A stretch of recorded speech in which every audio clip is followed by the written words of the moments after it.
Okបងប្អូនថ្ងៃនេះរកចេញទៅកន្លែងលក់ពងទាមួយបាទកន្លែងកសិដ្ឋានគេលក់ពងមាន់បាទកសិដ្ឋានគេលក់ពងមាន់ព្រោះឥឡូវនេះនៅរដ្ឋកាលីហ្វ័រញ៉ាពងមាន់ឡើងថ្លៃបាទអញ្ចឹងទៅថ្ងៃនេះចង់ទៅ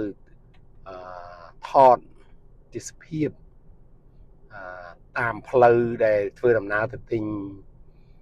ពងមាន់ហ្នឹងចង់ផ្តិតរូបភាពឲ្យបងប្អូនបានទស្សនានៅតាមដងវិថីផងហើយនឹងនៅកន្លែងគេលក់ពងមាន់ផងបាទព្រោះឥឡូវនេះនៅតាមទីផ្សារពងមាន់ឡើងថ្លៃគឺដោយសារកន្លែងគេចិញ្ចឹមមាន់ហ្នឹងគឺបណ្ដាលឲ្យមេមាន់ជាច្រើនដែលផ្ដល់ពងឲ្យយើងហ្នឹងត្រូវបានងាប់មេមាន់ហ្នឹងវាងាប់ដោយសារជំងឺនឹងជាជំងឺស្អីទេដែលបណ្ដាលឲ្យមាន់ហ្នឹងគឺស្លាប់ច្រើនមកងាប់ច្រើនអញ្ចឹងទៅពងទាក៏មានតម្លៃសំទោសពងមាន់ក៏មានតម្លៃឡើងថ្លៃបាទអញ្ចឹងនៅក្នុងឱកាសនេះដែរចង់ទៅទិញដល់កន្លែងកសិដ្ឋានគេចិញ្ចឹមមាន់នឹងតែម្ដងថាតើតម្លៃពងមាន់ហ្នឹងវានៅថ្លៃដូចនៅទីផ្សារឬក៏គឺគេលក់ថោកជាងនៅទីផ្សារ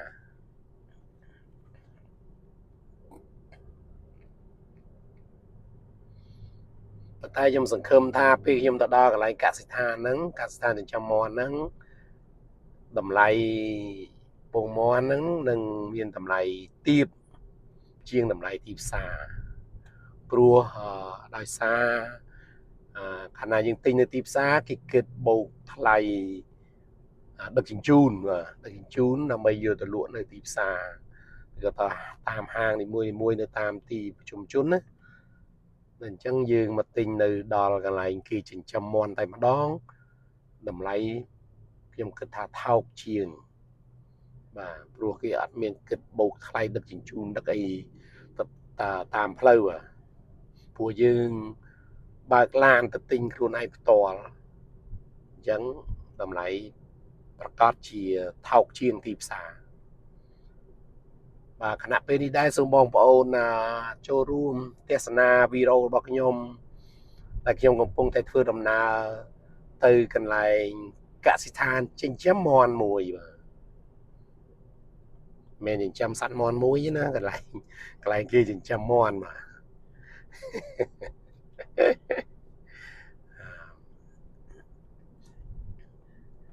ហើយយើងមើលនៅទីក្រុងនេះបាទវាដូចផ្ទះមិនមានផ្ទះខ្ពស់ទេផ្ទះត្រឹមតែមួយជាន់ឬក៏ពីរជាន់មកហើយយើងមើលទៅឃើញមនុស្សច្រើនកកបាទមកមានញឹកក្នុងការធ្វើដំណើរទៅតាមគោលដៅរៀងខ្លួនដូចខ្ញុំអញ្ចឹងកំពុងតែធ្វើដំណើរទៅរកទិញពងមាន់ពងមាន់ឡើងថ្លៃមិនមែនដោយសារស្អីទេគឺដោយសារកន្លែងចិញ្ចឹមមាន់ហ្នឹងវាងាប់មេមាន់ហ្នឹងវាងាប់ច្រើនដល់អញ្ចឹងទៅពងមាន់ឡើងថ្លៃ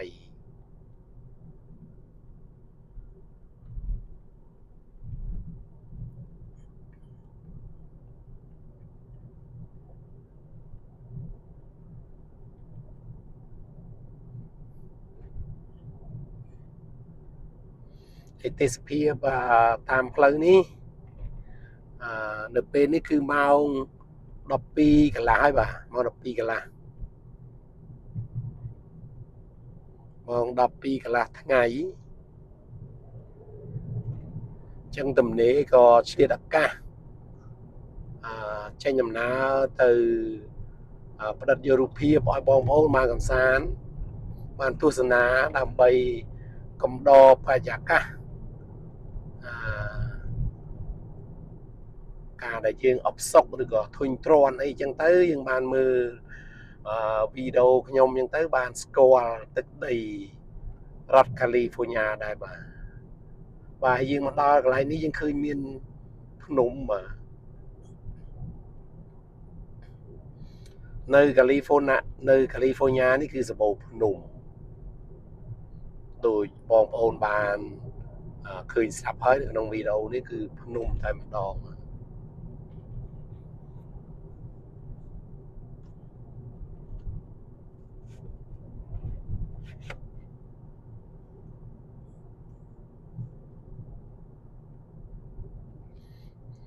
ហើយ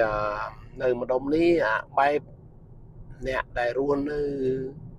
តំបន់នេះបើយើងប្រៀបធៀបទៅស្រុកខ្មែរយើងដូចគេហៅថា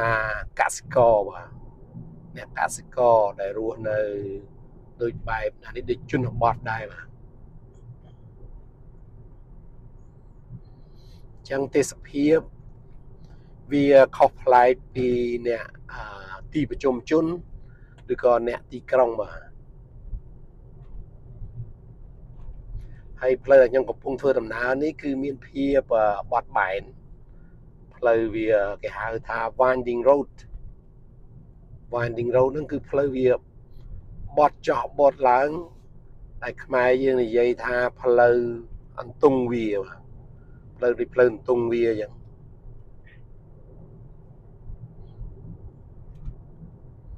បាទអញ្ចឹងចូលរួមទស្សនាតាមផ្លូវជាមួយខ្ញុំដើម្បីទៅកាន់កន្លែងលក់ពងមាន់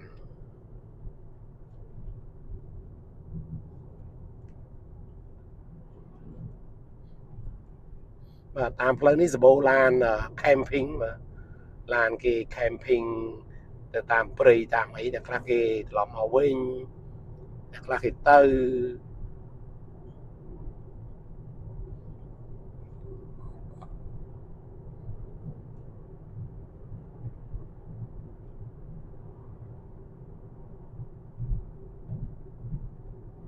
ជាពលរដ្ឋ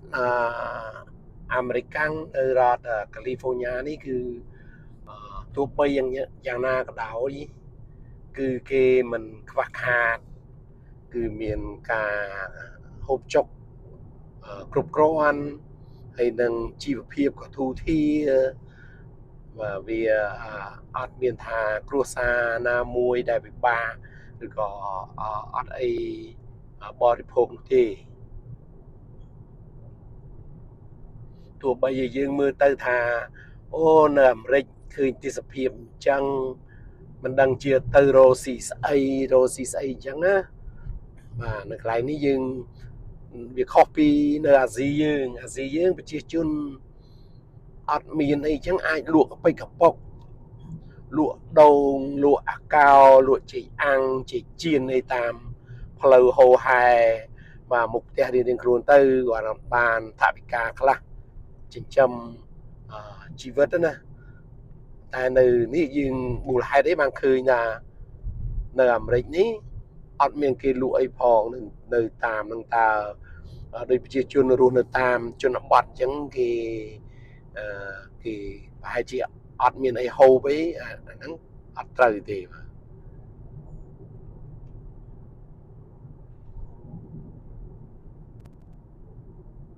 នៅនេះដីរបស់គេធំបាទដីរបស់គេធំនៅខាងនេះគេថាដីឡូតែយើងមើលទៅដីឡូរបស់គាត់នេះមួយអត់មានឃើញដាំស្ពៃដាំអីទេបាទគឺរបៀបគេថែរបៀបជាសួនទៅវិញថែលម្អជាសួន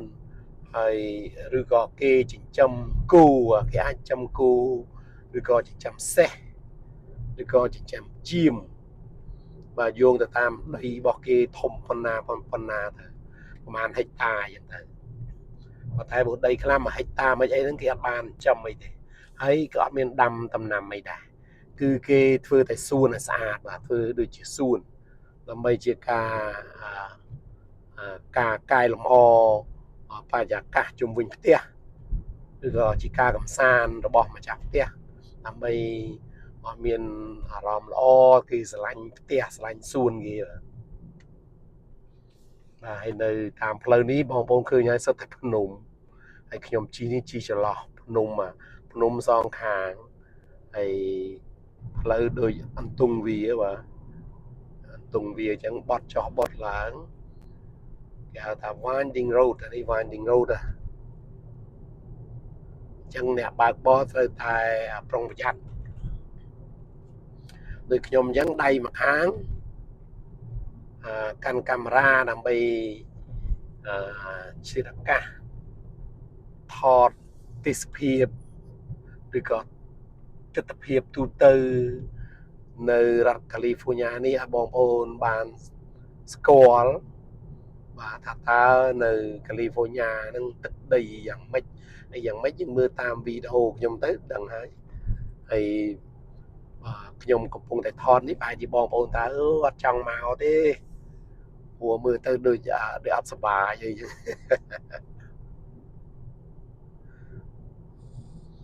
តែយើង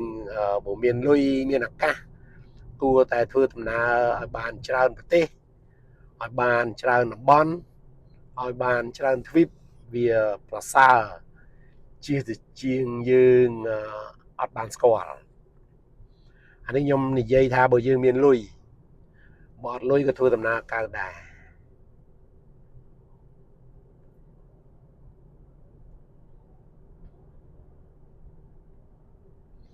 វាមួយយ៉ាងដែរបើសិនយើងមានឱកាសបានដើរលេងគ្រប់ប្រទេសឬក៏គ្រប់តំបន់ហ្នឹងក៏ជាការប្លែកភ្នែកប្លែកអារម្មណ៍បាទក្នុងការស្គាល់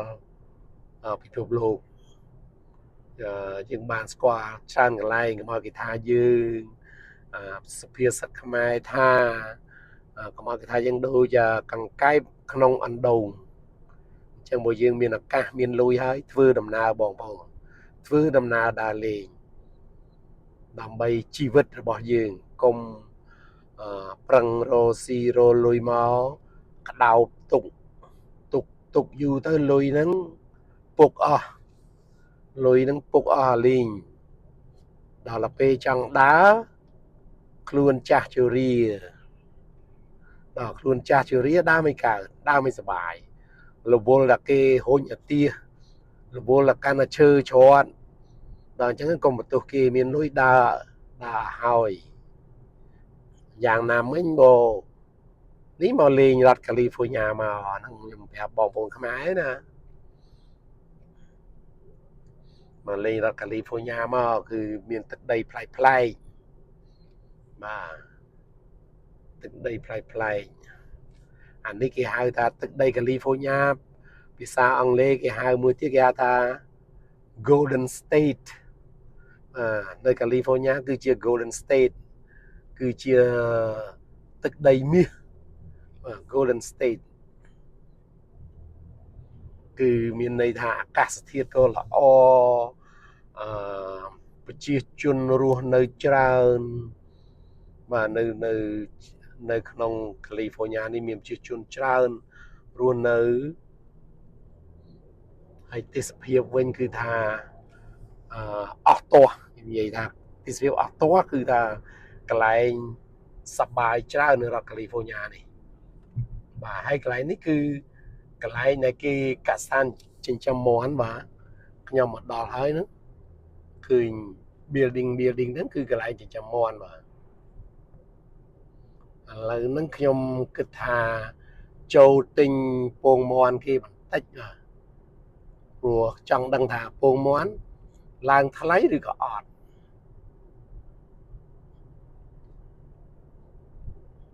នៅខាងមុខបានមានតូបគេមួយគេលក់បាទកន្លែងនេះជា building ដែលគេលក់កន្លែងគេចិញ្ចឹមមាន់បាទហើយនៅមុខខាងមុខនោះទៀតខាងមុខទៀតគេចិញ្ចឹមមាន់ហើយគេយកពងវាហ្នឹងមកលក់នៅខាងមុខបាទតិចទៀតដល់ហើយបងប្អូនចាំខ្ញុំថតមើលបាទនេះនៅកន្លែងនេះបាទកន្លែងនេះគឺកន្លែងដែលគេលក់ពងមាន់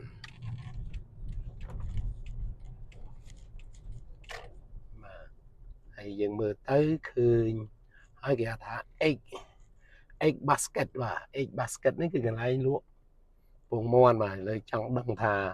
តើពងមាន់ថ្លៃប៉ុណ្ណាខ្ញុំនឹងចូលថតឲ្យបងប្អូនបានឃើញ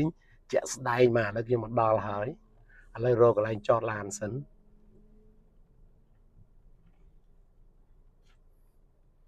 អូខេបងប្អូនទាំងអស់គ្នាទៅមើលកន្លែងគេលក់ពងមាន់ជាមួយខ្ញុំបាទកន្លែងនេះកន្លែងគេលក់ពងមាន់បាទយើងមើលកន្លែងផ្ទះហ្នឹងកន្លែងលក់ពងមាន់បាទហើយមានភ្ញៀវគេមកទិញមកអញ្ចឹងបាទគេថាពងមាន់ថ្លៃគេនាំនេះមកទិញដល់កន្លែង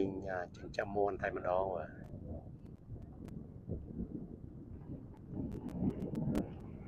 ហើយកន្លែងចាំមាន់កន្លែងនេះជាខាងកន្លែងគេចិញ្ចឹមមាន់យើងមើលទៅឃើញ building នេះអាគារហ្នឹងគឺកន្លែងចិញ្ចឹមមាន់ហើយបាទខ្ញុំស៊ូមឲ្យមើលចិត្តតិចបាទកន្លែងចិញ្ចឹមមាន់គេនេះធំព្រោះថ្ងៃនេះគេអត់បើកឲ្យចូលព្រោះថ្ងៃអាទិត្យបាទគេអត់បើកឲ្យចូលអញ្ចឹងខ្ញុំបានថតតែពីចម្ងាយទេគេអាគារគាត់ថាកន្លែងនេះកន្លែងគេចិញ្ចឹមមាន់ដើម្បីយកពងលក់បាទ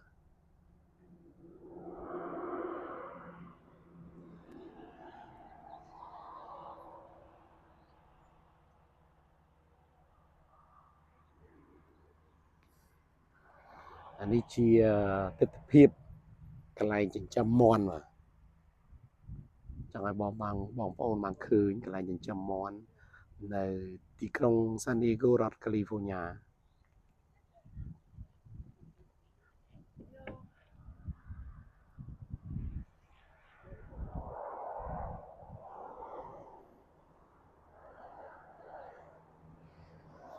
ដល់គេដាក់ឈ្មោះគេបងកន្លែងនេះឈ្មោះកន្លែងគេលក់ពងមាន់ហ្នឹងកន្លែងកសិដ្ឋានហ្នឹងបាទខ្ញុំមើលឃើញហើយ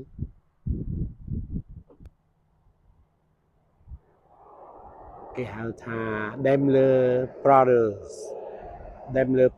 កន្លែងលក់ពងមាន់បាទនេះគេសัตว์មាន់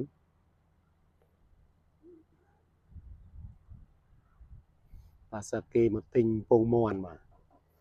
ហើយគេយកពងវាមកលក់នៅកន្លែងតូបក្រហមនេះ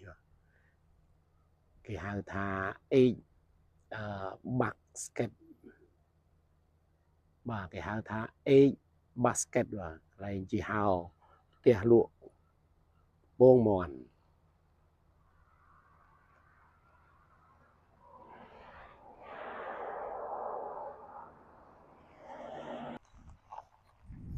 បាទនេះតម្លៃ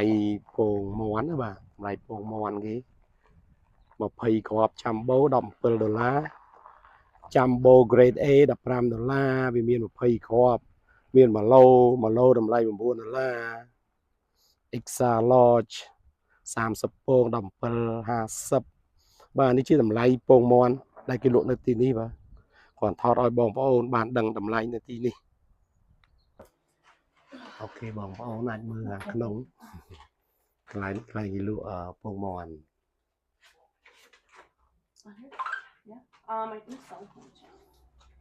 កន្លែងគេលក់ពងមាន់មួយថាសវា$20ទិញ2ថាស$40តម្លៃគេដាក់ខាងនោះដែរតម្លៃគេ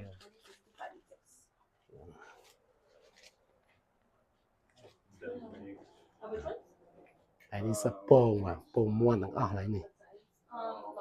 ពងមាន់គេយកពីកសិដ្ឋានខ្ញុំដាក់លក់ក្នុងនេះបាទYeah, there's going to be a card fee though.